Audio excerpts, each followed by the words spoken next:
Welcome to Ghoul Talk, open late. Just a heads up, we'll be talking about death, obituaries, and real people. We mean no disrespect to the deceased, their families, or their communities. Whenever necessary, names or details may be changed or omitted. Our goal is to share stories, find the humor in the strange and the spooky, and keep things lighthearted, never cruel. All right, ghouls, welcome back to Ghoul Talk Open Late, the spooky sleepover you never left.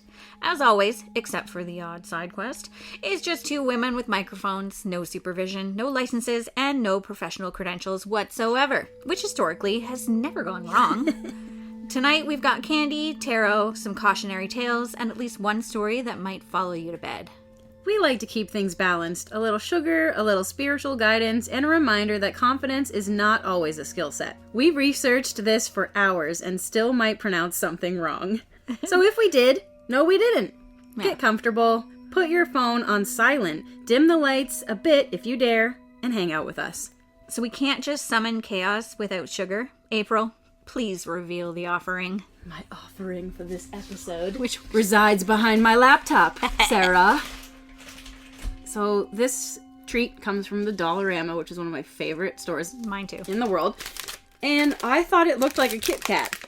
What do you think? Milk chocolate covered hazelnut? That does look like a KitKat. It's got the lines in it. There's just like so a many KitKat. bars in that. 5. It's big, eh? It's huge. Pyramid wafer bar.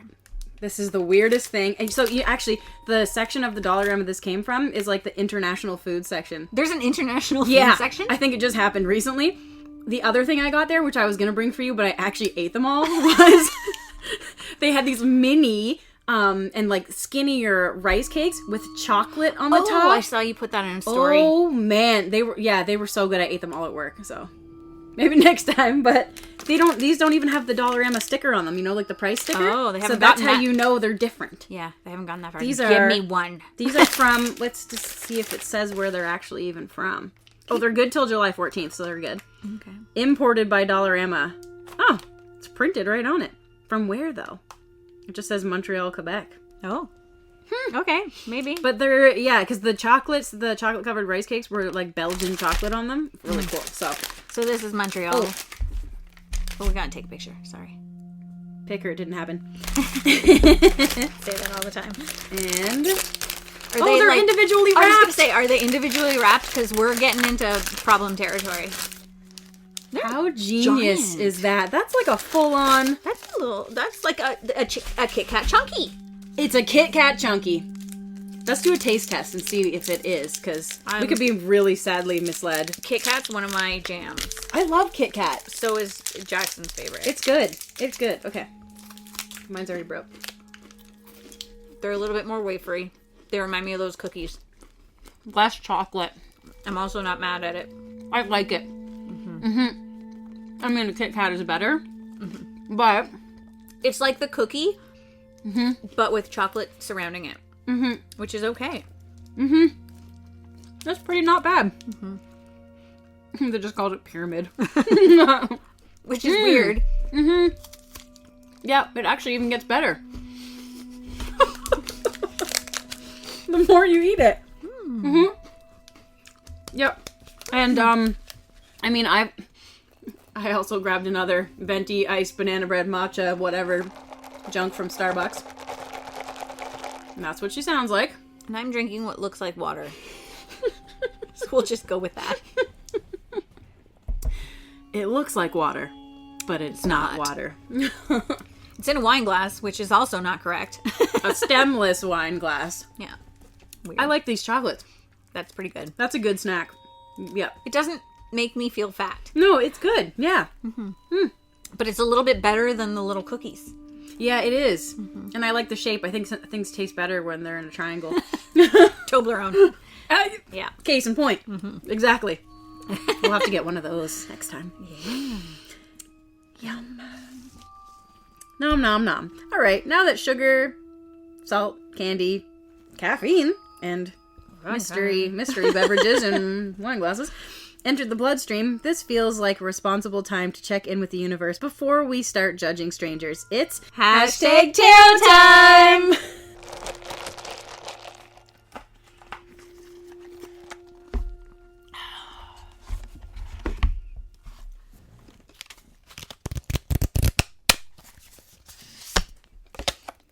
Okay, interesting.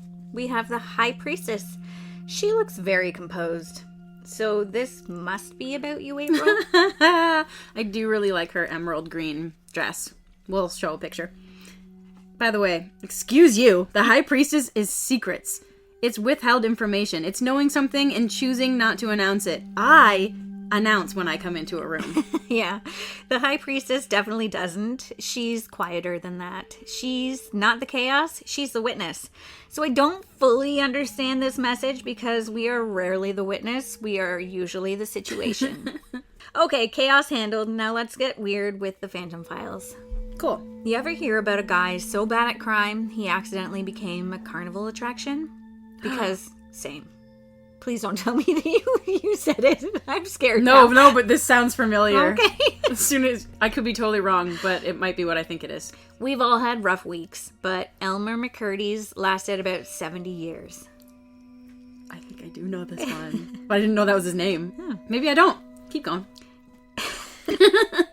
Elmer was born in 1880 and spent most of his life on the wrong side of every decision. He drank too much, drifted through jobs, and eventually decided the outlaw life was for him. Only problem? He was absolutely terrible at it. Ooh. In October of 1911, Elmer and a few equally unqualified friends decided to rob a train they thought was carrying thousands in payroll cash. Except, small detail, they stopped the wrong train. Their big payday turned out to be $46, 2 jugs of whiskey, and a revolver. That might have been a lot back then, do you think? I guess, I don't know. We learned this last time on the Titanic episode. We don't know anything. I spent more at Walmart.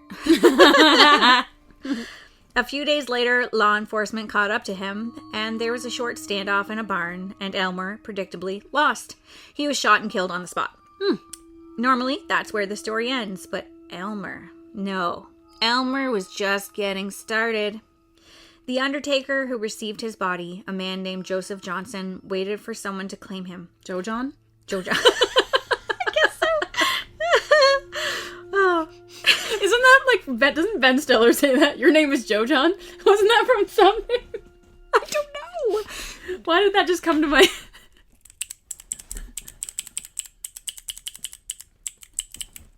We're looking it up. Ben Stiller, Joe John. I don't know what you're talking about. Oh, I know what it is. I just watched this. It's Orange County. Oh, yeah. He's like, what's your name? And Jack Black's like, Joe John, or something. And Ben Stiller's the firefighter. He's like, your name's Joe John? Moira. That's the whole reason you watched it. That's why I watched it, because we started talking about how, and which we didn't even mention in the episode, was like Orange County is one of my favorite movies, and I love Kath. This episode is brought to you by Spreaker, the platform responsible for a rapidly spreading condition known as podcast brain. Symptoms include buying microphones you don't need, explaining RSS feeds to confused relatives, and saying things like, "Sorry, I can't talk right now, I'm editing audio." If this sounds familiar, you're probably already a podcaster. The good news is Spreaker makes the whole process simple. You record your show, upload it once, and Spreaker distributes it everywhere people listen. Apple Podcasts, Spotify, and about a dozen apps your cousin swears are the next big thing. Even better, Spreaker helps you monetize your show with ads, meaning your podcast might someday pay for, well, more microphones. Start your show today at Spreaker.com. Spreaker, because if you're going to talk to yourself for an hour, you might as well publish it. O'Hara is the drunk mother. And she's like, Mom, did you forget Bob's pills? And she's like, and this new one, Bob. Don't do that. Put that out, man. That's what led to Joe John. Your name's Joe John? Oh my god. Oh. Wow, the pop culture is pop culturing. Colin Hanks. Love him. Love oh my him. god, I had a huge crush on him. Love him. Yeah. Where is he now? I don't know. That's not for this podcast. Tangent. Coming back now. I can't. Okay. Weeks went by. No one came. So Johnson did what any small-town entrepreneur with too much embalming fluid and a little oversight might do. He turned Elmer into a business venture. Cool. He preserved him, dressed him up, and started charging 5 cents admission to see the bandit who wouldn't give up. Wow. Hey, And people paid! that's an entrepreneurial adventure. I'm and proud. Good on him. Yeah. If I could, I would. I would too. Frig. You never know. Visitors would drop coins into his mouth Oh, yes. I know this. like Yes. a morbid wishing well. Awesome. Stare for a moment and move on. For 5 years, Elmer stood there in the corner of the funeral home, perfectly preserved, arms crossed, still somehow managing to fail upward. I think that's fabulous. Like, I think that's impressive. I wish. It's really cool. Let me do that. Yeah, Can that's you- cool. If I die. When? If, I don't know, I might live forever, I might not, but on the off chance, Put coins in my mouth. That seems, yeah. I'm okay with that. Go into the underworld with Yeah. money. Money. Riches. Hello. Queen of the underworld. Okay. In 1916, 2 men arrived claiming to be his long-lost brothers, wanting to give him a proper burial. Johnson, touched by their apparent devotion, released the body. Except, surprise, they weren't his brothers. They were carnival owners. Nice. From there, Elmer hit the road. Literally, he toured with traveling shows, freak exhibitions, museum tents, Wild West displays, you name it. He became the mummified outlaw, the 1,000-year man, the true embalmed bandit. Wow. He even got repainted several times. By the 1930s, his skin was orange. I'm going to leave that there. By the 1950s, he'd lost an arm. By the 1960s, nobody even remembered he was human. He was just another prop on the circuit. Is there a picture of him at all? We'll have to find one. What's his name again? Elmer McCurdy. Why does that feel like a name of someone I know? Elmer McCurdy. Well, I just Old keep thinking Elmer. of Elmer's glue. Yeah. Oh, there is pictures. How did he look? Dead, but also But alive. also alive. Okay. All right. And there's his grave. Okay. Shot by sheriffs. Wait, that might be encroaching on my story. Is that where the song comes from? I Shot the sheriff. No. No, I was like, no, I'm shot by the sheriff.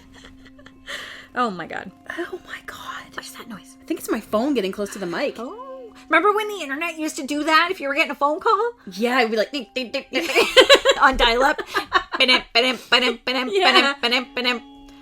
oh my He gosh. did get worse looking. We're gonna have to definitely post these pictures. Kind of reminds me of Ed Gein. Yep, very that. Mm-hmm. Yep. Cool. Wow. Okay, where was I? I'm just still looking. The tangents are real. This is a good story. I like this one.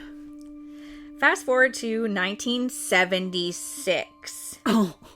A film crew is shooting an episode of The $6 Million Man Ah. at a California amusement park called The Pike. One of the crew tries to move what he thinks is a wax dummy hanging in a funhouse. The arm snaps off, and inside is bone. That's how Elmer McCurdy was found, 65 years after his death. Insane. Gross. Yep. What, did he not stink? I don't know. Does embalming fluid do that? I feel like it's like leather. And just reaches a point of like, he could have been like really well, obviously he was really well preserved, and just one of those cases that... Good job, Job Joe. God. Good job, Joe John. Joe John, Job Joe. I don't know. Good job, Joe John. That's a t-shirt. Good job, Joe John. We might. That's so niche. No one would get it, and I love those kinds of shirts. I just want to make a t-shirt company. Okay. TM. It's us. It's ours. Like, no one has ever done it before. Nope, not at all. We're gonna be like Forrest Gump. Where he's like, oh man, you just stepped in a big pile of dog shit. And he's like, it happens. And the guy goes, what? Shit? And he goes, yeah. And then the shit happens. Okay, we swore a lot in this one. That's okay. I put explicit on everything. All right. Forensics experts confirmed it was him through bullet wounds, embalming chemicals, and even a 9/11 penny stuck in his throat. Probably left over from his nickel a peak days. The man couldn't escape show business if he tried. He was finally laid to rest in Guthrie, Oklahoma in 1977, and because the universe clearly has trust issues by then, the cemetery poured 2 feet of concrete over his coffin just to make sure he stayed put. Why didn't they just cremate him? I don't know. It would take up a lot less room and a lot less concrete and a lot... But he can move much faster. Oh my gosh. Yeah, here you are encroaching on my story. His headstone reads, Elmer McCurdy, shot by sheriff's posse. Oh, I didn't even see that part. 1911, returned to Earth 1977. That's great. I love that. Okay, shot by the sheriff's posse, returned to the Earth. I like that. That's cool. Yeah. Huh. I didn't know that part. People still visit. They leave coins, bottles of whiskey, little trinkets, the things you give to someone who, against all odds, actually became a legend. Wow. Elmer McCurdy robbed a train for $46, but he robbed death blind. Some men die once. Elmer managed it for 66 years straight.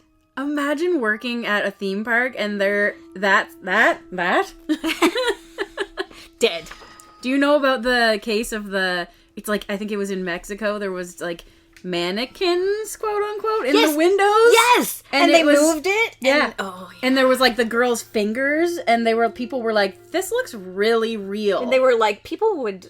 Yeah. And there was we're like, going to have to do a story. Yeah, we will. And there's something about like, I think like Egyptian like statues, and they did like x-rays on them and found like human skeletons inside the statue of like, it was like a person in like the yoga pose or something, and like sitting crisscross, and like crisscross there was applesauce? and there was like a human skeleton inside the crazy. Okay. That's wild. So, if you hear those stories coming up. Yeah, we should get into those more. Idea. Yeah. All right. That was good. I like that one. I have heard that story before. Did not recognize the name. I just focused on like dead guy in a theme park and people working there and just not even knowing. When you sounded so shocked, I got so scared. They were like, is this yours again? No, crap. Definitely not. But hey, you know what? It might happen, and go with the flow. Once we figured it out, I noticed once I was reading. Yes, we caught it before we even got to this point. So just with the name. Yeah. Yeah. Which this one I didn't even know. So meh. Okay. I just knew it wasn't mine, so we're good. April, I think it's your Phantom Files. I think it is. I think it's my turn. Yeah, I don't think anybody else needs to. No, it's just me. Mine is kind of long, so bear with me. It's super interesting. This episode is brought to you by Spreaker, the platform responsible for a rapidly spreading condition known as podcast brain. Symptoms include buying microphones you don't need, explaining RSS feeds to confused relatives, and saying things like, "Sorry, I can't talk right now, I'm editing audio." If this sounds familiar, you're probably already a podcaster. The good news is Spreaker makes the whole process simple. You record your show, upload it once, and Spreaker distributes it everywhere people listen. Apple Podcasts, Spotify, and about a dozen apps your cousin swears are the next big thing. Even better, Spreaker helps you monetize your show with ads, meaning your podcast might someday pay for, well, more microphones. Start your show today at Spreaker.com. Spreaker, because if you're going to talk to yourself for an hour, you might as well publish it. There's a strange urban legend that floats around theme park lore. Weird. Which is kind of weird that, yeah. And it almost sounds like something out of a conspiracy theory. No one dies at Disney. That's a lie. According to the rumor, no one has ever died at a Disney park. Bull poopy. The story goes that whenever someone suffers a fatal accident or medical emergency at Disney, the company secretly makes sure the person is removed from the park before they are officially declared dead. Oh, God. Supposedly, Disney transports them to a hospital first so the death can be legally pronounced somewhere else. That way, the rumor claims Disney can say no one actually died inside the park. Okay, Epstein Files, calm down. It's a story that's been repeated for decades about both Walt Disney World in Florida and Disneyland Park in California. And side note, do you know how to tell the difference where is where? No. I just learned this. So Disneyland, L-A, is in L-A. Oh! Disney World, O-R-L, it's in Orlando. Here, I can even show you like Disneyland, Orlando. So if you just think of it that way, you'll remember which is where. Because I never did my whole childhood. I never knew which was which. I didn't even really realize that there were two. Yep. I knew that there was Universal. That's Disney. Yeah, and there's across the world too. There's Disneylands and Disney Worlds and stuff. But I've never been to any. I have been to the Orlando one, like when I was really young, and then when I was like a teeny bopper. Mom took me, and you're a world traveler. Can your mom take me? Okay, so my brother and his girlfriend just had a baby like a week ago, and I was like, "Congrats!" So, how many years do we have to wait to go to Disney? Because I want to go. And when we had Jackson, it was like, but we want him to remember. But my kid is more Jurassic Park. Yeah. So and Titanic exhibits. Yeah, he's more Universal if we get there. Yeah. Yep. Anyway. But like most urban legends, the truth is a lot less mysterious. The idea likely started because of how emergency medicine works in general, not because of any secret Disney policy. In most medical emergencies, paramedics will not declare someone dead at the scene unless the injuries are clearly unsurvivable. Mm-hmm. If there's even the smallest chance of saving the person, they are transported to a hospital where doctors can continue treatment. If the person passes away, the official declaration of death usually happens there. It's usually like that, you're dead, but you need to be warm and dead. Yeah, yeah. So, because Disney parks have extremely fast emergency response teams, guests experiencing a medical crisis are almost always transported quickly to nearby hospitals. When those cases are reported later in the news, it can sound like the death happened somewhere else, even though the emergency began inside the park. Over time, that misunderstanding evolved into the rumor that Disney somehow moves dying people to avoid recording deaths on property. And when I heard that for the first time, I thought it was the coolest thing ever. I still, to this day, I say, no one dies at Disney. Because I like saying it. It's fun. Well, no one dies at Disney. I totally get it. No one dies at Disney. They sure do. Just, yeah. Mm-hmm. Continue to listen and you'll hear more. Oh, goodness. In reality, there is no evidence that Disney has a policy like that, and unfortunately, there have been several documented deaths connected to Disney parks over the years. Duh.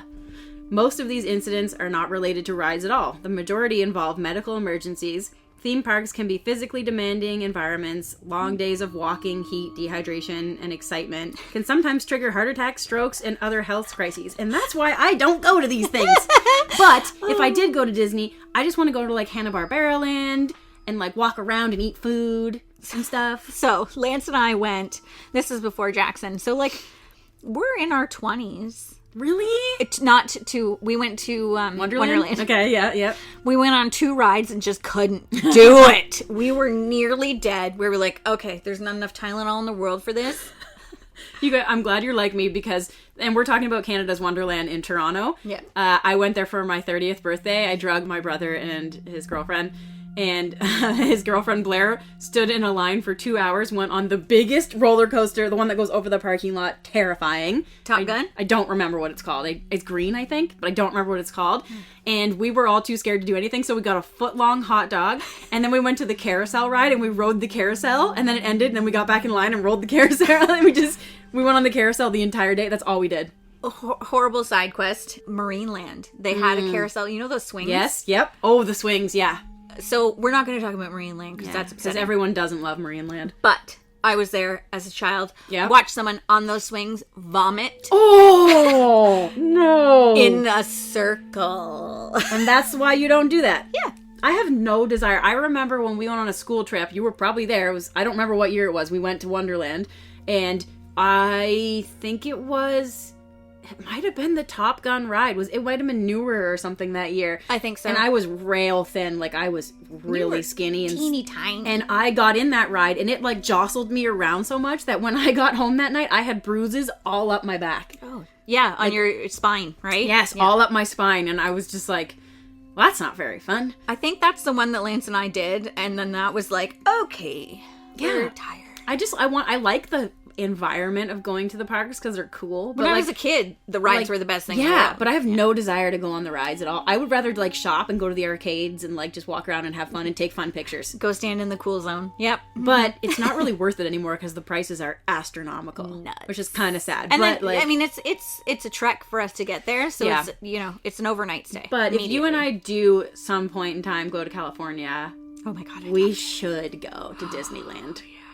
We should just if we do this, we go. We've got Salem planned, Boston. Yeah. We've got. I need to go to the WB studio tour. Oh, like real bad. My in-laws sat on that couch in Friends. They've done everything. They're doing everything. So this year they're going to Belfast. They're going to Belfast. Yeah, Jesus. They've done everything. Why can they take us? No, apparently not. Apparently. I couldn't afford to do it. Sad. We need more listeners on this podcast. Yes, please. Anyways. Tangent. What was I talking about? There have also been a small number of ride-related incidents, though they are extremely rare considering the millions of people who visit every year. One well-known example happened in 2005 on Mission: Space at Epcot, which I don't know what that is. But apparently... That's Circle Place. No, I know what Epcot is, but Mission, space. Okay, so the mystery drink is getting there. The drink that looks like water is officially not water. Anyways, apparently that's a ride designed to simulate the intense G-forces of a rocket launch. A young boy tragically died after riding, later discovered to have had an undiagnosed heart condition. That's sad. So I guess that would do it, yeah. Another major incident occurred in 2003 when a train derailment on Big Thunder Mountain Railroad at Disneyland resulted in the death of one guest and injuries to several others. So I see that as the Wonderland thing that went through the mountain. Yeah. That was a fun ride. I feel like that was... What was that? What is that called? Wonder Mountain? Magic Mountain? Something like that. Mountain? Something? We don't know. Meh. Tragedies connected to Disney property can also happen outside the rides. In 2016, a heartbreaking event occurred at the lagoon near a Disney resort when a small child was taken by an alligator.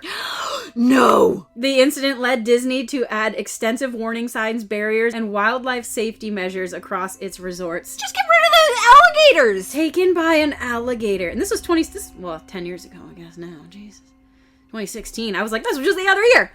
But then again, I will preface this with Lance went to Florida, did the whole Disney thing. Also went to Alligator Alley, didn't die. I've heard of Alligator Alley. Yeah. Okay. Yeah. I saw that on a pretty sure true crime documentary recently, actually. But the death, actually, the documentary I watched, it didn't happen there. They just mentioned it to make you think, and then they tricked you. As one does. So while the idea that, quote, no one dies at Disney makes for an intriguing rumor, the truth is simply that Disney parks follow the same emergency procedures as everywhere else. People are transported to hospitals quickly, and deaths are often officially recorded there.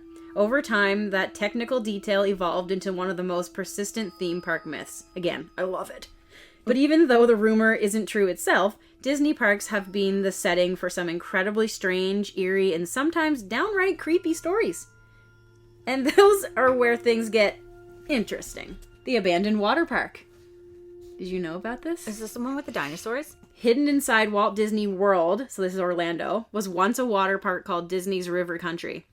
It opened in 1976 and was themed like an old-fashioned swimming hole with ropes, swings, and rustic slides.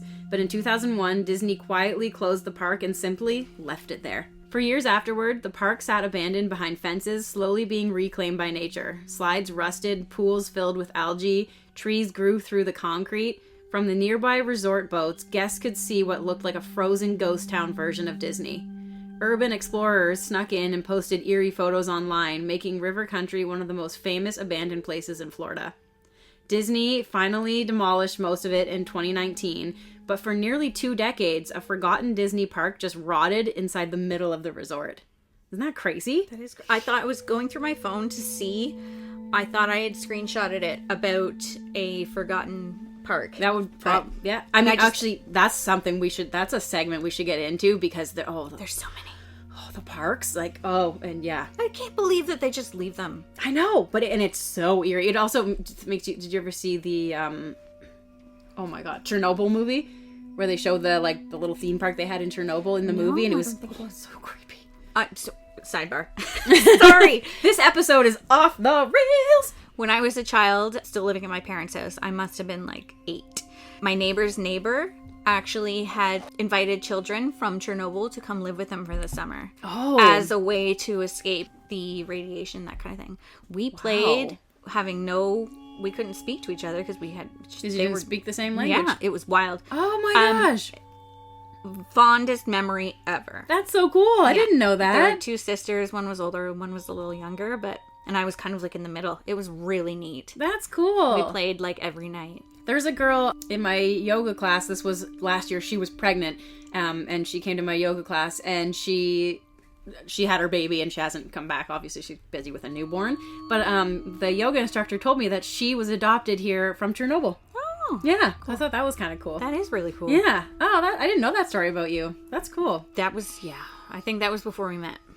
Yeah, that would make sense. Yeah. People who try to stay forever. The Haunted Mansion Ash Scattering. This one is both creepy and oddly touching.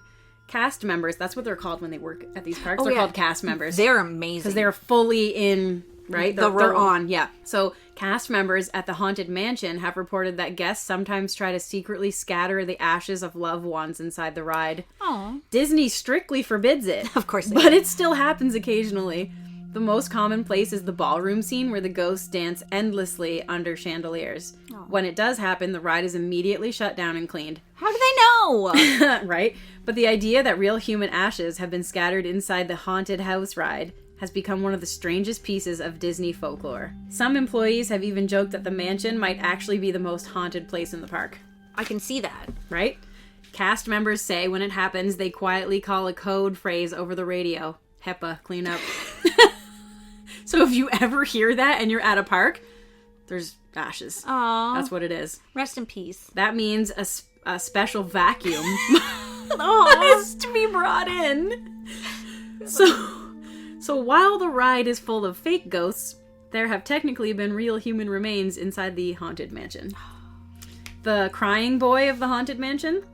Cast members have told stories for years about a strange phenomenon near the Haunted Mansion. Apparently, a small boy's ashes were once scattered on the ride by his family. Afterward, employees claim they sometimes heard what sounded like a child crying in the attraction after closing. Aww. According to the story, a psychic was eventually brought in who supposedly said the child's spirit didn't realize he had died and needed help moving on. Oh my god, that's upsetting. Whether the story is true or not, it has become one of the eeriest legends among Disney employees. The secret underground tunnels. What? Beneath the Magic Kingdom lies a hidden network of tunnels called the Disney Utilidors. They allow employees to travel under the park without breaking the illusion for guests. Costume characters, trash systems, deliveries, and even entire cafeterias operate underground. Because when the employees are, like, on a break or, like, need to take their head off for a bit, they can't be seen. The TikToks where it's, like, a man in mini smoking. Yeah, right? Like, they can't be seen by the public, especially these people who paid $1,000 to go to Disney for the day. These kids can't be seen, so they have to travel underground. Right. Some people jokingly refer to them as Disney's secret city, which love. That's neat. Because guests rarely see them, rumors have grown that the tunnels hide all kinds of things, including emergency incidents that Disney prefers not to show visitors. Death. Dun, dun, dun! In reality, there's mostly just backstage infrastructure, but the idea of an entire hidden world under the happiest place on Earth definitely adds to the mystery. It's the upside down. Right? It is! The Disney jail. Oh, Believe it or not, Disney parks actually have a holding area, sometimes called the Disney jail. I get that. It isn't a real prison, but if someone is caught fighting, stealing, trespassing backstage, climbing off rides, security may escort them to a backstage office where they're held until police arrive. Former guests have described the experience as surreal, being escorted through hidden doors and corridors while the cheerful music of the park keeps playing outside. One moment you're eating a churro on Main Street, the next you're sitting in a windowless security room inside the happiest place on Earth. This episode is brought to you by Spreaker, the platform responsible for a rapidly spreading condition known as podcast brain. Symptoms include buying microphones you don't need, explaining RSS feeds to confused relatives, and saying things like, "Sorry, I can't talk right now, I'm editing audio." If this sounds familiar, you're probably already a podcaster. The good news is Spreaker makes the whole process simple. You record your show, upload it once, and Spreaker distributes it everywhere people listen. Apple Podcasts, Spotify, and about a dozen apps your cousin swears are the next big thing. Even better, Spreaker helps you monetize your show with ads, meaning your podcast might someday pay for, well, more microphones. Start your show today at Spreaker.com. Spreaker, because if you're going to talk to yourself for an hour, you might as well publish it. Oh my god. Now, because I am obsessed with all of this, want to hear another completely true story? Yeah. The monorail incident. Oh my god, I just went to monorail. Monorail. Sorry. One of the most tragic incidents in the Disney park history has happened in 2009. I'm picturing myself, you put your headphones on, you're on the monorail system, and this voice comes over and it says, "On the Walt Disney monorail system, 2 monorails collided early in the morning while the park was closed. A 21-year-old monorail pilot was killed in the crash." Oh. It was the first fatal accident involving Disney monorail system. After this incident, employees working late night shifts reported something eerie. Some claimed they would occasionally hear what sounded like a monorail approaching a station when no trains were scheduled to arrive. Stop. Others said motion sensors on empty platforms would sometimes trigger for no apparent reason. It's because it's haunted. Whether coincidence or imagination, the story spread quickly among overnight cast members. Disney parks are actually the perfect environment for ghost lore. They operate almost 24 hours a day, with night crews cleaning, repairing rides, and walking through massive empty parks. Imagine walking through an empty Magic Kingdom at 3 a.m., music still playing quietly, animatronics turning on during tests, fog drifting across rides, lights flickering during maintenance. It's a scene from Five Nights at Freddy's. It doesn't take much imagination before normal things start to feel a little supernatural. Love it. And that is Disney. That could be a whole series, Oh, I think. it just makes it's so cool. It's Yeah. crazy. Poor guy. Poor 21-year-old guy. Yep. And I mean, we might hear more about this later. Which brings us naturally to our segment, Final Destination Amateur Hour, where evolution gently removes the overconfident. As I just said a few minutes ago, we're going to talk a little bit more about this. So again, because I'm obsessed, my final destination is a continuation of Disney. There are some tales of people causing their deaths by doing things they shouldn't while at the park. The Ghost of Space Mountain.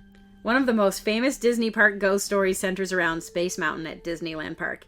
In 1979, an 18-year-old guest named Gerardo Gonzalez climbed out of his ride vehicle while the roller coaster was still moving. Don't do that. It's believed he thought the ride malfunctioned and was trying to exit. Unfortunately, another coaster train came around the track and struck him. Oh. He died later from his injuries. Later? Oh my God. Not at Disney, because no one dies at Disney. Right, okay.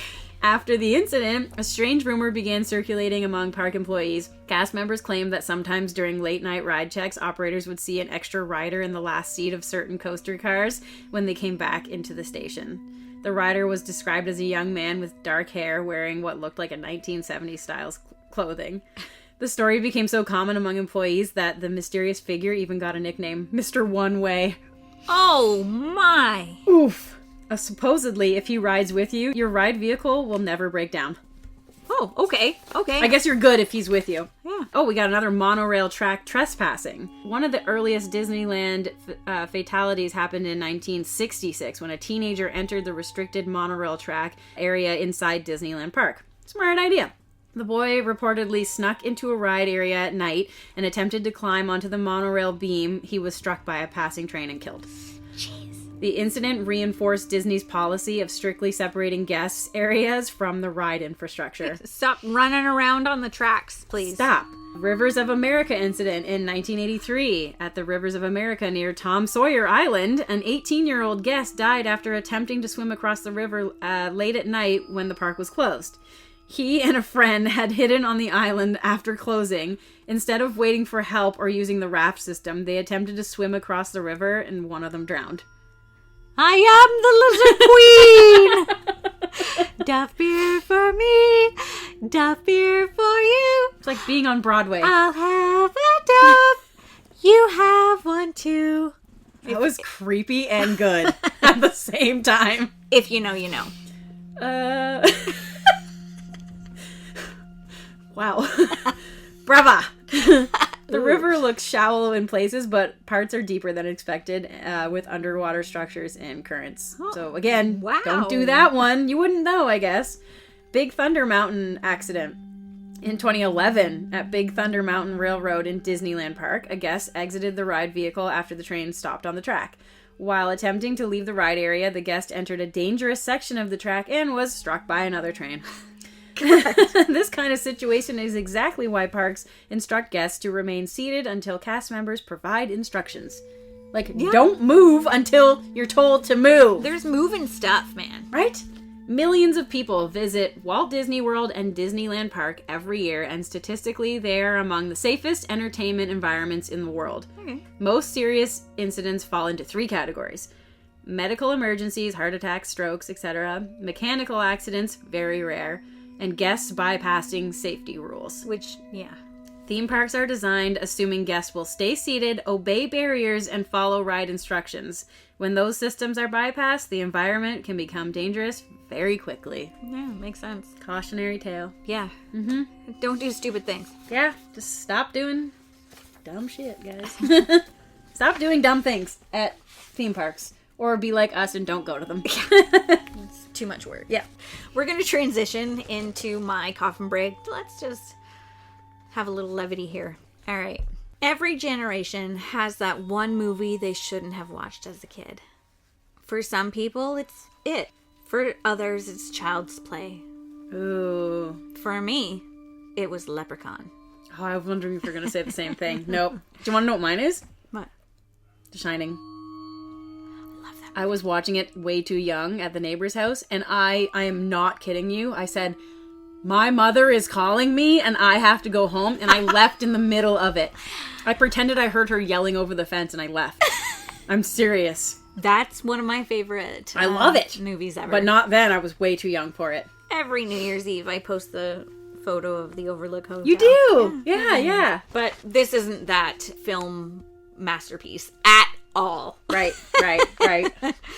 The 1993 horror comedy, and I use both of those words loosely, that starred Jennifer Aniston before Friends, before fame, before she knew that running from a homicidal leprechaun would one day be the weirdest credit on her resume. I didn't even know that. I don't know if I've ever even seen it. I know what it looks like I can see it, but I don't know if I've seen it. I love it. Whoa, I have to watch that. I watched it when I was in grade 5 or 6, which in hindsight is about 5 or 6 grades too early. Yeah, probably. You know you're old enough to know it's fake, but not old enough to stop picturing it under your bed. Ew. Yeah, that. The plot is chaos on purpose. A greedy little leprechaun gets locked in a crate for 100 years after someone steals his gold. Some unsuspecting folks move into a house, knock over a few boxes, and surprise, they free him. And that's when it gets weird. He kills people on pogo sticks. He shines shoes between murders. He steals tricycles, bites ears, and occasionally rhymes before he attacks, like Dr. Seuss possessed by the chaos. Oh. Does he have a voice? Like, can you do his voice? Oh, I can't do his voice. Here we go. Try as I will, try as they might, who steals me gold won't live through the night.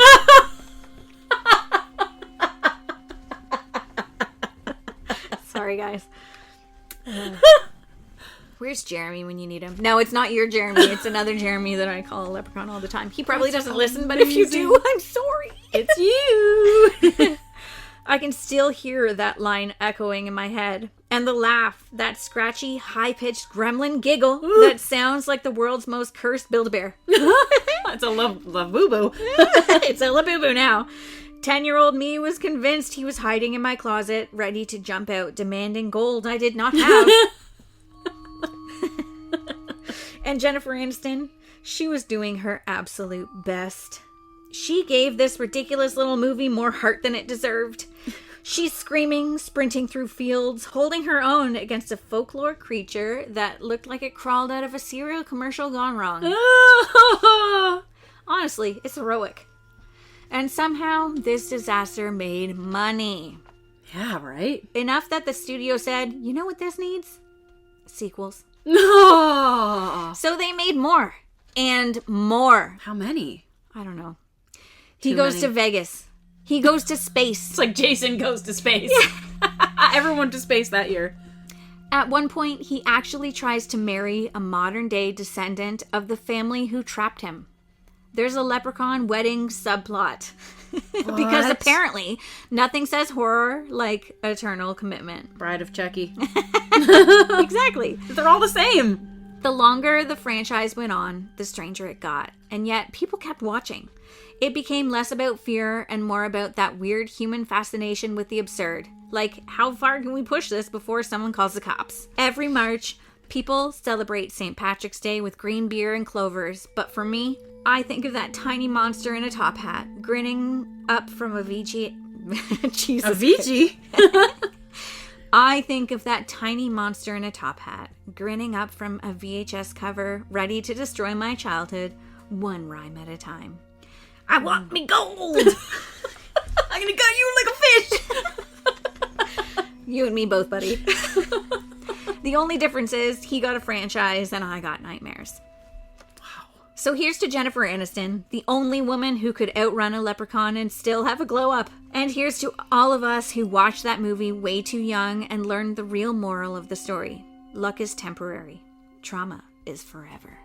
Whoa. I'm gonna quote Lorelai Gilmore here and go, and now I know how Snow Dogs got made. Because that's one of those, like...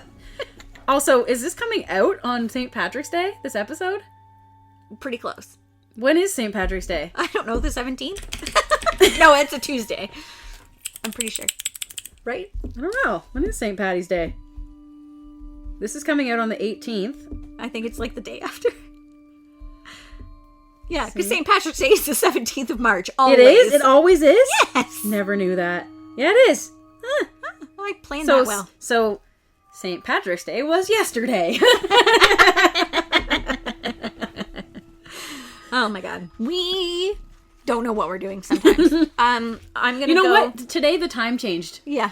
And that's what happened. It hurts a lot. That's what happened. Okay, so I do have a Final Destination amateur hour. That she does. This episode is brought to you by Spreaker, the platform responsible for a rapidly spreading condition known as podcast brain. Symptoms include buying microphones you don't need, explaining RSS feeds to confused relatives, and saying things like, "Sorry, I can't talk right now, I'm editing audio." If this sounds familiar, you're probably already a podcaster. The good news is Spreaker makes the whole process simple.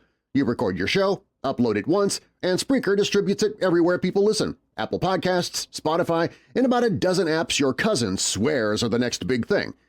Even better, Spreaker helps you monetize your show with ads, meaning your podcast might someday pay for, well, more microphones.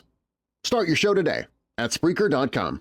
Spreaker, because if you're going to talk to yourself for an hour, you might as well publish it. Sorry, I named it wrong when I was printing. We had a lot of confusion earlier. We don't know if we're going to keep it in or not. Yeah, So I'm just going to let you know now. We'll see. It's short.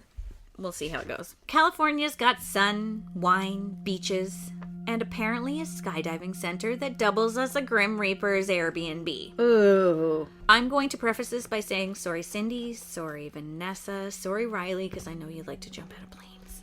Oh, what? You know people? What? Mm-hmm. Guys. Oh, stop. Christy, you also. You nutbag. I know nobody in my life who does this. That's insane, you guys. Okay. Quit while you're ahead. Yeah, listen to this. Since the mid-'80s, at least 28 people have died jumping there. This is less a skydiving school and more of a revolving door of the afterlife. And some of the ways they went out feel like scenes rejected from a Final Destination for being too on the nose. Oh, I don't like it. One jumper's parachute reportedly opened without issue. The descent was controlled, routine, until the wind shifted. Instead of landing in the designated drop zone, they were carried off course, straight toward a highway nearby. As a car drives by. Yeah. What could have ended with applause ended under the wheels of a semi-truck. Oh. Brutally misaligned timing and a stretch of asphalt that had no business being part of the landing plan. Another jumper deployed both the main and the reserve chute at the same time. Oh. On paper, that sounds like the greatest idea ever. Extra safety, a backup for the backup. But in skydiving, two parachutes open together does not mean double protection. They crisscrossed. It means complication. The canopy's tangled, collapsing into what's known as a downplane, driving the jumper nose first towards the ground. When the safety net becomes the hazard, you have to ask, why are we volunteering for gravity? Yeah. Another pattern shows up again and again. Waiting too long to pull the cord. You jump out of a plane with one assignment. Deploy the parachute. That's it. You jump, I jump, Jack. That's the whole contract. When that moment is delayed, whether by panic, miscalculation, or misplaced confidence, gravity keeps her own schedule. The chute came out, just not in time to renegotiate the ending. Variables stack quickly when you're falling at a terminal velocity. Wind, wiring, timing, human error, and when even one of those misfires, gravity finishes the sentence. After decades of this, the place has a reputation. Skydivers call it the drop zone. Locals, another name, the death zone. Ugh. Because when the same story keeps repeating, it stops sounding like bad luck. After a while, risk stops being romantic and adrenaline stops being an excuse. Why is this still... Is this... What? My least favorite thing in the world. Like, you'll never... No, for no money. For not any dollar amount ever. Nah, I just... Nope. No jumping out of planes. Never. Sorry. I don't understand the drive to do that. Nope. That's insane. I don't want to be more than like 4 feet off the ground At all times. at any given time. Yeah. I remember being a child, like, on a play structure and having to crawl when I was at the top because I was too scared of falling off. I didn't trust Scary. myself. You just hold on like you're white knuckling it, just dear life. Yeah. Wow. Yeah. Why is it? Why? Just close this place down. And that's a lot of deaths for one location. I know. That's a lot. Don't go there. I mean, any is a lot. Like, even one, I'm like, what? There should be 0, but like, what was it, like 30 almost? Almost. 28? Then this is when I don't know. Hard pass. Yeah, who knows? Yeah. Yeah, but I'm just catching up. one could have happened yesterday. Yeah.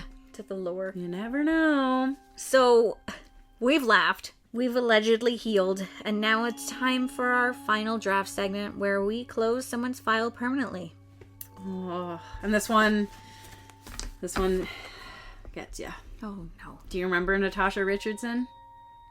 If you don't, you will soon. Is she the one that died in a ski accident? Yep. Okay. In March 2009, the actress went on a ski vacation with her husband, Liam Neeson, and their sons at Mont Tremblant Ski Resort in Quebec, Canada. It was in Canada? Yeah, it was in Quebec. If I find Tremblant. Yeah, that's only a handful of hours from us. Yeah. The three planned to spend quality time together while Liam was filming a movie in Toronto. Probably taken. Oh, we should. In March 2009. It probably was one of the takens. Pause for Google.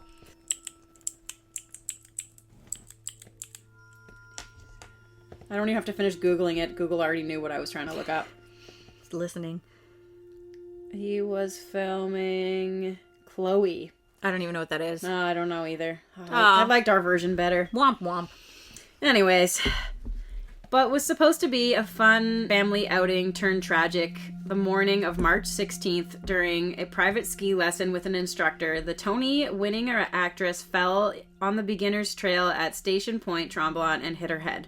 Though she initially thought nothing of her fall, Natasha was unknowingly suffering a serious brain bleeding injury. Despite appearing fine, her condition continued to deteriorate over the next few days, ultimately leading to her death 2 days later on March 18th. The date this episode of our podcast is released 17 years ago. Isn't that crazy? Liam's now been in the whole Pamela Anderson. Oh, yeah! There's a whole other tangent, but I forgot about that. There is a Pam Anderson, like, kind of here for it. Mm-hmm. I love Pam Anderson because she's Me gone too. all no makeup from being Baywatch Barbie to Yep. being like, this is me.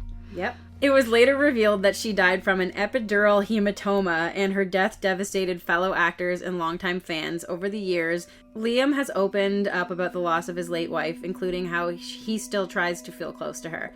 Which, like, that's super tragic. Like, she falls and then seems kind of okay, other than, like, my head kind of hurts. Well, and it's then like she Bob dies. Saget. Hit his head somehow. Don't know. And then went to bed and died. Yeah, he was alone too, which was the worst part. So that's a little bit about what happened to her. And then I found some obits online. I just kind of took some snippets, so I'll just read it now. Descended from one of Britain's greatest acting dynasties, which I love the word dynasties. That's a good word. Including her mother, Vanessa Redgrave, Richardson was known for her work in such plays as Cabaret, for which she won a Tony, and Anna Christie, and in the films Patty Hearst and The Handmaid's Tale. Mourning continued Thursday, with Broadway theaters planning to dim their lights in Richardson's honor at 8 p.m., the traditional starting time for evening performances. Praise also came from both tabloid celebrities such as the Parent Trap co-star Lindsay Lohan, because she was her mom, Yes. and theater artists like Sam Mendes, who directed the 1998 revival of Cabaret. It defies belief that this gifted, brave, tenacious, wonderful woman is gone, said Mendez.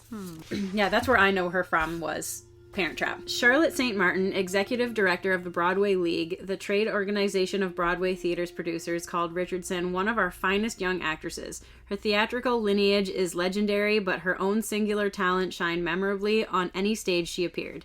She said, Richardson gave several memorable stage performances, more than living up to some of the theater's most famous roles. Sally Bowles of Cabaret, Blanche Dubois of A Streetcar Named Desire, and the title character of Eugene O'Neill's Anna Christie, a 1993 revival in which she co-starred with future husband Liam Neeson. The death of Richardson, who was not wearing a helmet, greatly heightened the debate over skiing safety. In Quebec, officials are considering making helmets mandatory on the ski hills. I don't know if they actually did. I don't know. I'm not going skiing. No. Ever in my life. I'm going to add something after this, which I think you're going to be able to corroborate a little bit. Jane Fonda on Wednesday recalled meeting a young Richardson on the set of Julia in 1977. The film Fonda starred in opposite Richardson's mother. She was a little girl, but already beautiful and graceful. It didn't surprise me that she became such a talented actor. Fonda recalled on her blog, "It is hard to even imagine what it must be like for her family. My heart is heavy." As an actress, Richardson was equally adept in passion and restraint, able to portray besieged women both confessional and confined.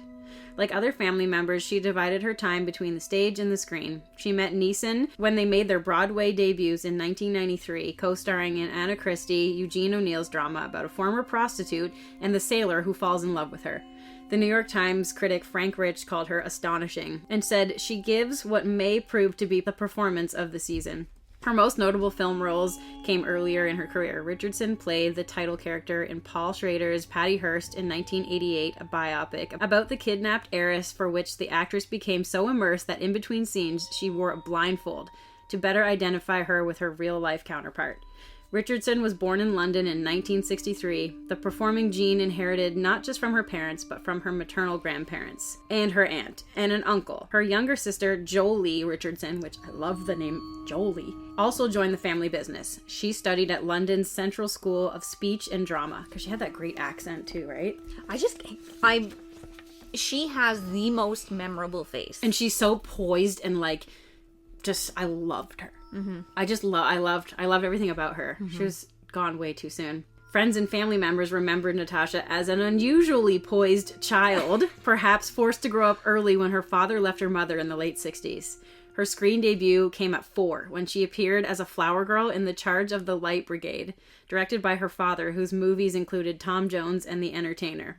Tash was the warm sun in the center of a large constellation of family friends, all of those lucky enough to know her. She is irreplaceable in our lives. She gave us so much, so generously. Her legacy is the love that connects us all. Meryl Streep. Tasha is irreplaceable. I cannot think of anyone kinder, more generous, thoughtful, smarter, or more fun. She is godmother of 2 of my children. The Neesons have always made me feel a part of their wonderful family. My thoughts and prayers are with them. Mia Farrow. Natasha was brilliant, beautiful, funny, talented, beyond measure, as emotionally raw as she was razor sharp. May Liam, her beautiful boys, and her loving family hold her close as they move through this tragic moment. Jodie Foster, who co-starred with Richardson and Liam in the 1994 drama Nell. She was a wonderful woman and actress and treated me like I was her own. My heart goes out to her family. This is a tragic loss. Lindsay Lohan, who co-starred with Richardson in the remake of The Parent Trap in 1998. I just want to say how deeply saddened I am, we all are, by the sudden passing of actress Natasha Richardson yesterday. Our thoughts and prayers are with her husband Liam Neeson, their 2 sons, the rest of their family and friends. Yet another reminder of how fleeting life can be and how precious. We need to value every moment. Oprah Winfrey on her talk show. Oh, Oprah. She was a lady. I can't tell you enough what a good person she was and how fun and vivacious and most full of life. Kelly Ripa, co-host with Regis Philbin, and the syndicated talk show Live with Regis and Kelly, which used to be Live with Regis and Kathy Lee when we were growing up. And now it's like Kelly and... What's his name? Is it her husband? Yeah. From Scream 7. Yeah, I forget his real name. Mark Consuelos. There you go. Da, yeah. da, da. So it's yeah. It's funny. It's cool to see, obviously celebrities know celebrities, but it's cool to see all these people talking about her, and they all said the same thing. Yeah. She was awesome. And you could just tell that, but I love The Parent Trap. And, watching The Parent Trap, you forget that's a remake of The Parent Trap, because there's an OG Parent Trap. Yeah, there is. And then there's, It Takes Two, which is the Olsen twins, which is basically the same thing. Yeah. Oh my god. But they were real twins. And Lindsay Lohan, hers was harder because she had to do both. Yeah, she had to be both girls. Yeah. Go, Lindsay Lohan, go. Yeah, especially nowadays, she looks fabulous. She does. Oh, you glued up. Glued? Girl, you glued up, girl. Glued up. So she really glued up. Guess what? I'm going to come follow you on TikTok. This episode is brought to you by Spreaker, the platform responsible for a rapidly spreading condition known as podcast brain. Symptoms include buying microphones you don't need, explaining RSS feeds to confused relatives, and saying things like, "Sorry, I can't talk right now, I'm editing audio." If this sounds familiar, you're probably already a podcaster. The good news is Spreaker makes the whole process simple. You record your show, upload it once, and Spreaker distributes it everywhere people listen. Apple Podcasts, Spotify, and about a dozen apps your cousin swears are the next big thing. Even better, Spreaker helps you monetize your show with ads, meaning your podcast might someday pay for, well, more microphones. Start your show today at Spreaker.com. Spreaker, because if you're going to talk to yourself for an hour, you might as well publish it. And I also just want to mention that you might remember this from when we were in like grade 7, 8, possibly. When we were in school, there was a young gentleman that died in a ski trip. Yeah. Yes. I went to elementary school with him. Yeah. So I didn't know him as well as you did. That was absolutely heartbreaking. And I don't think we haven't skied since. We haven't skied since. And I know that there's recently something in the news as well about a child that was skiing and had hit their head again. Same thing. Yeah. Same thing. Oh, I was talking about that recently. It seems like every winter it kind of comes up because like I paint houses for a living and so I'm in a lot of people's houses randomly and they'll always ask me like, "Oh, what do you do? Do you go skiing? What do you do?" And we get on this random topic and I tell that story a lot because we were on this ski trip and this happened. And if you remember at school, remember the hearse drove by and then we had like a memorial in the gym and they played Sarah McLachlan, and I can't ever hear that song ever again. We were passing Kleenex boxes around. It was the saddest. I had no desire to ski after that ever again. I didn't really love it to begin with. No. But honestly, I have no desire. That was the most tragic thing we had ever experienced at that point in our life. I think that was the year I tried to snowboard. Ooh. But it was not good. But yeah, it was really, really upsetting. Oh, so yeah. please wear your safety gear. And you should wear a helmet. It's that whole thing of like, it's dorky, I don't want it, whatever, right? But it does happen. We know somebody that it happened to. Yeah. And we were 7th grade, right? Mm-hmm. Like, I remember that so vividly. Like, it was yesterday because it sticks with you. And I know that the school that recently had this happen, they said, no more. We're not doing this again. I remember at our school, they kind of did like a poll of like, who would actually go on a ski trip, and nobody wanted to go. No, parents were yeah. Yeah, we were all done. The one year, the first ski trip we ever went on, my mom made me go cross-country skiing. And it was, that's horrible. I didn't realize that it was just like shuffling your feet. And I slid through like tar on my ski, and I had black tar all over my ski. Why? And I also got windburn on my face. I was miserable. Yeah, I could see you getting windburn. I did go downhill skiing after that with Dad, obviously before our school stopped doing it. And I remember one time I'm on the chairlift going over, and I looked down, and my dad just ate it. He fell and he's like a starfish in the snow down there. And I'm like, now thinking about it, I'm like, that's so scary. No, those ski lifts are the worst, most horrifying things. And the T-bars? I was never good at those. Oh my gosh. Why make something as hard as possible to get up a hill? Slide. Yeah, it like scoops you up and you have to get on it. So, and then if there was once someone in front of you who was on a snowboard, they would make that pattern in the snow, and then your skis, and you're all like, I'm gonna fall off. So if someone falls in front of you, you're going down. Yeah. Because everything moves. Anyway, super upsetting. Yeah. Yeah, super. Yeah. Oh, yeah. I think about that all the time. Yeah. Mm-hmm. I think we're actually at the end now. I think we might have made it to the end. We're over an hour. I know. Oh, by the way, our listener submission for this week is actually submitted by us. Yeah. We taunted this a bit on TikTok. There was a noise that we heard. Well, that you heard. Yeah, on our last episode, the Titanic episode, I was editing. And I'm in my living room in the dark alone, and I'm texting Sarah while doing so, and I'm like, oh my god, I heard something. And I had to keep listening to it. It actually brought tears to my eyes when I kept replaying it because I was so freaked out. Yeah. Because it's so legit. So it's actually a sound that we captured while recording. Pretty sure that's an EVP, right? Like it's a disembodied voice that is not hers or mine. and there was no one else in the house. No, Jeremy was gone. Yeah. Your dog sounds like a little girl. Yeah. When she whimpers, that was not her. No, because there's times where you can hear her. Yeah, and you will. You'll hear her little whimpering, but this is where it comes in a little bit strange.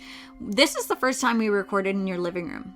yeah, because we wanted to be comfortable on the couch. Yeah. Which I have a great couch. It's very comfortable. New couch. Amazing. Yep. So we're recording in the living room for the first time in history. Yep. And why don't you tell us about what happened in your living room? So we bought the house like a year and a half ago. It was a mother who lived there, and she got sick, and she ended up passing away in the house.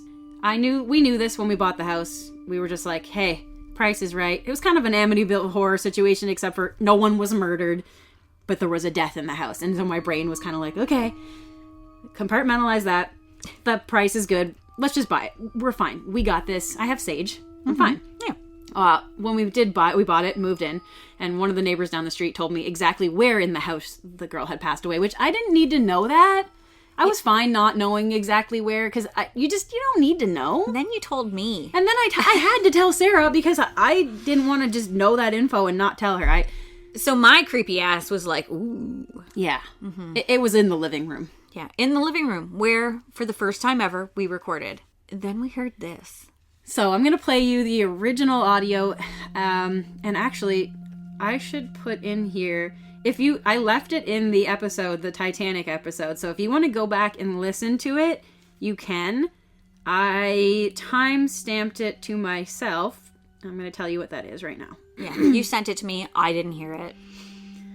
So, yeah, when Sarah was listening back to the episode, I said, you gotta let me know if you can hear this. And she missed it, so I'm assuming 100% of everybody else did too. But, okay. So, in the Titanic episode, that was episode 10, if you go to 36 minutes and 54 seconds, you will hear the recording I'm about to play you right now, because I thought it would be fun to just leave it in. So, this is what it sounds like on, I didn't do anything, I didn't slow it down yet or anything, this is just what it sounds like, so I'm gonna play it right here. Yeah. Oh god, you can hear it. Yeah, I heard it. You can hear it so clear. If you need to go back 15 seconds, play it again if you want to. But I also did just slow it down a little bit and clear it up a bit so we could kind of hear it better. Of course, I spoke right over top of it. And that's the thing. It was like two voices being recorded over each other at the same time. So I had trouble trying to separate the two. But anyways. That's our pizza. Our pizza's here. We ordered pizza. Our pizza is here. That is a loud vehicle. Uh-huh. What is the pizza man driving? Ow. I don't know. We'll be right back. We're gonna get the pizza. I'll be right back to play you the next. Okay, we're back. We're gonna eat the pizza in 5 minutes. We're gonna play this for you first. Yep. You're welcome.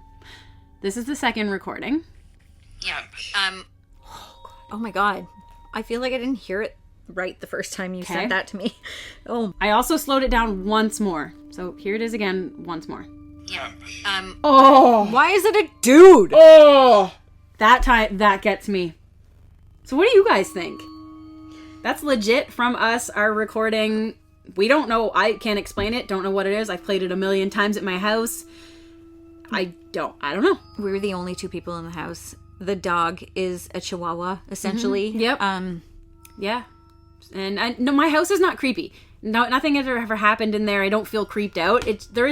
Someone did pass away in there, and so it's kind of like, does that have something to do with it? Did we pick up something completely random? Part of me was like, was I clearing my throat? Like, no, it's not. It's just not. It's weird. It's something else. So, yeah, we just wanted to ultimately freak you guys out because we were so freaked out. I had to get Sarah to upload it to our TikTok. She uploaded the original audio because I was too scared to continue that night because I had to go to bed and I was editing our episode and I just couldn't. I was like, I can't do this, man. I can't do it. I was freaked out.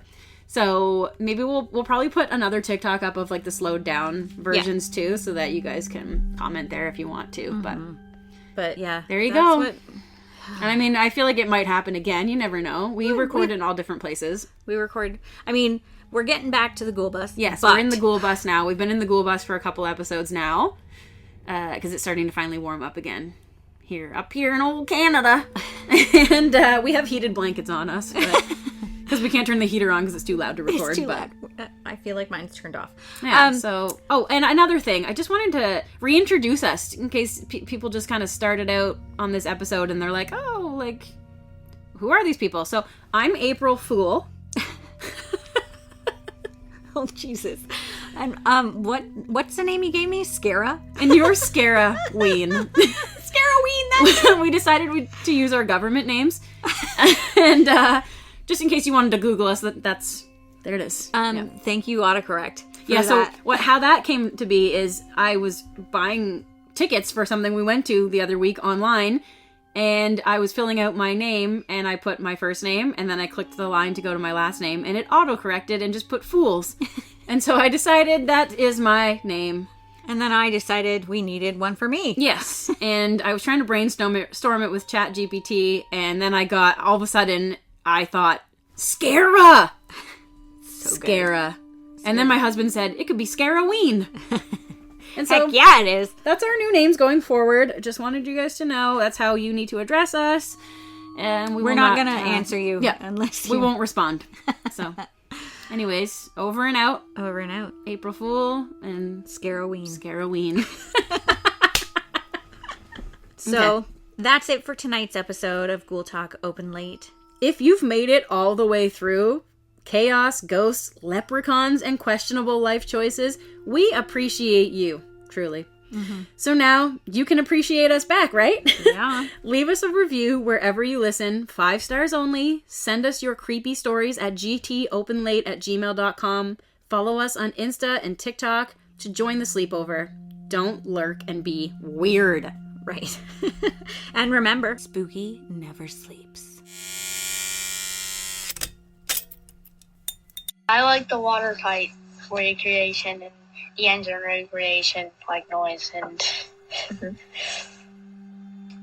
and like the fact that you could touch the Titanic and the VR, of course.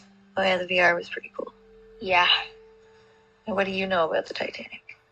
Oh, it hit the iceberg, and actually, some of the paint was left behind. I just learned about that. Oh, on the iceberg. Yeah, and it's gone now. Oh, yeah. Like, it's gone. It's pretty cool, I mean, yeah.